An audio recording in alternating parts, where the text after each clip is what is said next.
Ayan na mga kainsan, magluluto tayo ngayon ng dinengdeng. Uunahin nating pakuluan ang garlic. Garlic, English tayo mga insan. Ayan na, uunahin natin yung garlic at susundan natin na ngayon ng kamote. Ayan, inislice siya ni insan. Ayan, binalatan pa. Ayan, pakukuluan natin. O di ba? Ang galing.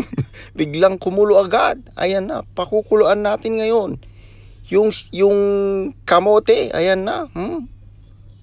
Pagkatapos niyan, ang isusunod na natin ay yung gulay na tinatawag na nakalimutan ko kung anong tawag dyan. Ayan na, oh. Hindi ko alam yan. I-comment nyo lang mga insan. Hindi ko kasi alam ang tawag ng ganyan. Patani ata tawag dyan.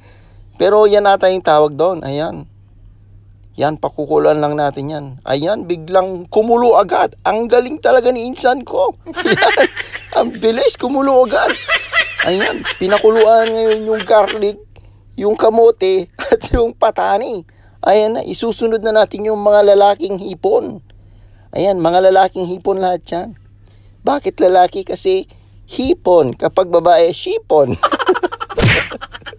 Ayan na, makukulo na yan. Ayan na, pakukuluan na natin. Ayan na, malapit na yan, insan. Ang galing talaga ni insan ko magluto. Ayan. Isusunod na yung, anong tawag sa ganyan? Okra. Okra at utong. Utong, sitaw pala, sitaw. Ayan na, pakukuluan lang din natin yan. Ayan, bigla nang kumulo, di ba? Ang galing talaga ni insan ko. Ayan na, susunod na yung mga gulay na yan. Ayan na, mikos mo na yan. Tornado! Ang galing talaga ni insan ko. Ayan na.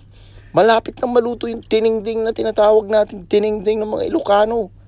Ayan na, malapit na. Ayan yung finished product natin. Tinengdeng. Ayan, diba? Ang mabango. Naamoy ko na. Ayan na, tapos na. Ang dinengdeng ni insan.